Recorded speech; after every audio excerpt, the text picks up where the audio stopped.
All right, we've got these wonderful volunteers who are have their mics, and they're going to come up so that I can hear your question. This young man right here, who had their hand up right here? This gentleman. Introduce yourself, too. Daniel Ream, sir.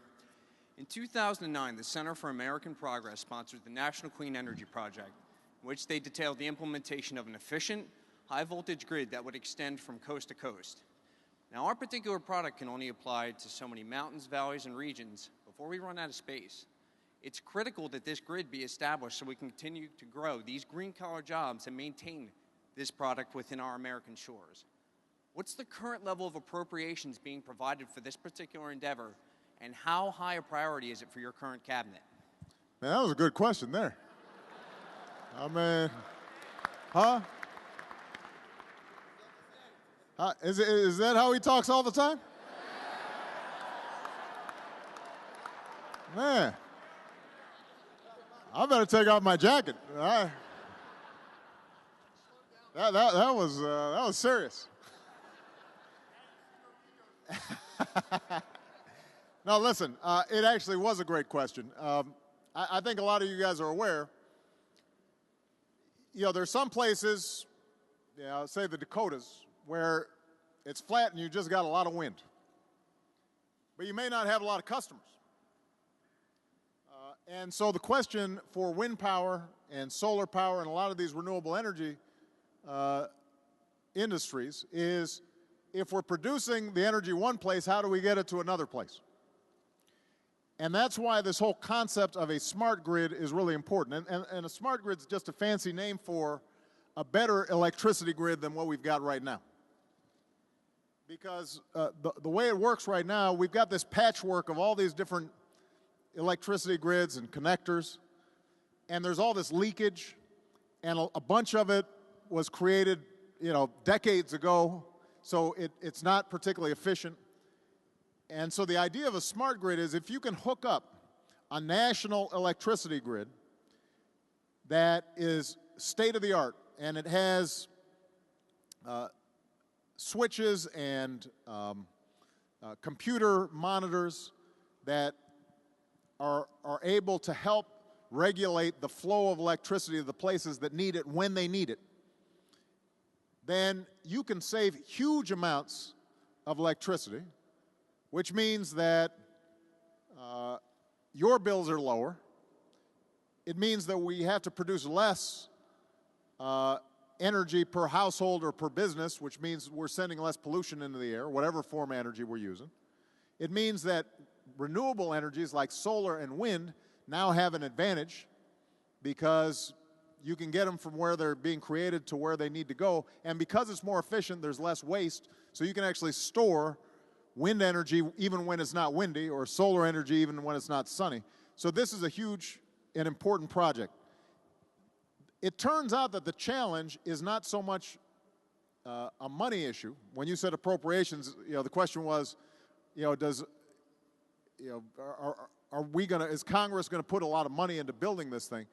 It turns out actually that you could probably get a lot of private sector dollars to invest in a smart grid. The big challenge is actually all these different zoning laws, because people don't want transmission lines, et cetera, in their vicinity, and each state and each local government has its own control about siting issues. And so you've got this patchwork instead of one national concept. So what I've been trying to do, and this wouldn't cost a lot of money, is just to get governors, mayors, county officials, federal government, all to sit down and figure out, how can we get this done? How can we get this done? And it may start just in certain sections of the country. So you'd have a smart grid in, let's say, the upper Midwest, and then you'd have another smart grid in the Northeast. And you kind of build these bigger patchworks, and then you kind of stitch them all together at the end. We should be able to get this done, but it's going to require some organization, and it requires cooperation from each of these different units of government than we've got right now. All right? Okay, and if you want to be a TV commentator, you let me know.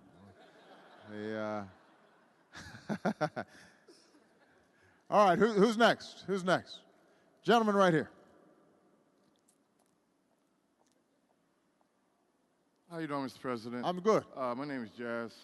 You were talking about the rise of gas prices. Is there any way that talks about lowering the prices? I mean, I know back in the 70s when we had this conflict, they were going from our license plates from odd to even as the days we could get gas. I know we're not at that stage right now, but they did lower the prices after that. Is there a chance of the price being lowered again? Well, let me go over what I said a little bit earlier. Most of the reason the gas price spiked 3 years ago was demand for oil increased. Then what happened was we had the terrible recession.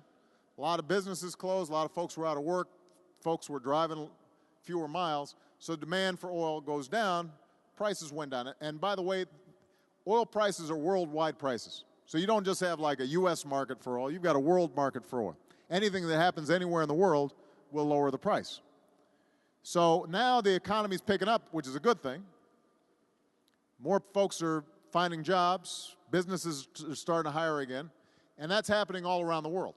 So now you're starting to see demand go back up, and the prices are going back up.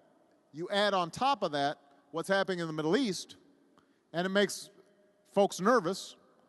And so these folks start saying, you know what, I'm going to bid a higher price on oil, on a barrel of oil now, because I'm thinking it's going to go up a little further in case something happens on the world oil markets. And that pushes prices up just a little bit more. Now, there are a couple of things that we can do, but I'm just going to be honest with you. There's not much we can do next week or 2 weeks from now. What we can do is, for example, increase oil production here in the United States. So we are out there. Here's a little secret for you. We actually have seen higher oil production here in the United States than any time in our history. We are producing a lot of oil. It's just demand keeps on going up faster than production. But we can still do more. Now, we just had the Gulf crisis last summer when everything was messed up. And so what I had to do was I had to say, you know what, before we start drilling again out there, then I want you guys to show me proof that you can actually do this safely, and when something goes wrong, you can cap that thing so we're not going through 6 months of oil just spilling into the ocean and ruining coastal communities and, you know, hurting fishermen and so forth. We now have a situation where the safety rules have been improved and drilling is beginning again in that region, but the drilling that's taking place in the Gulf now, you know, that product doesn't get to market right away. We're also saying, you know, let's look in places like off the Atlantic or in Alaska. If there are other places where we can do some offshore drilling, we'll do it. But here's the thing about oil. We have about 2 to maybe 3% of the world's proven oil reserves. We use 25% of the world's oil. So think about it. Even if we doubled the amount of oil that we produce, we'd still be short by a factor of 5. So we can't just drill our way out of the problem. And that's why the second thing we can do is increase efficiency on cars and trucks, which is where most of our oil is used. Now,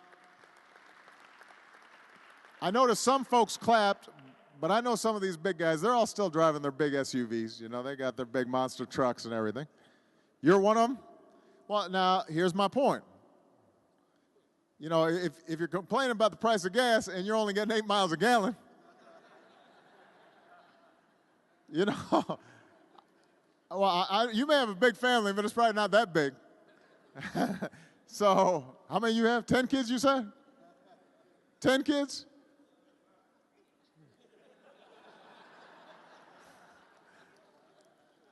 Well, you definitely need a hybrid van then.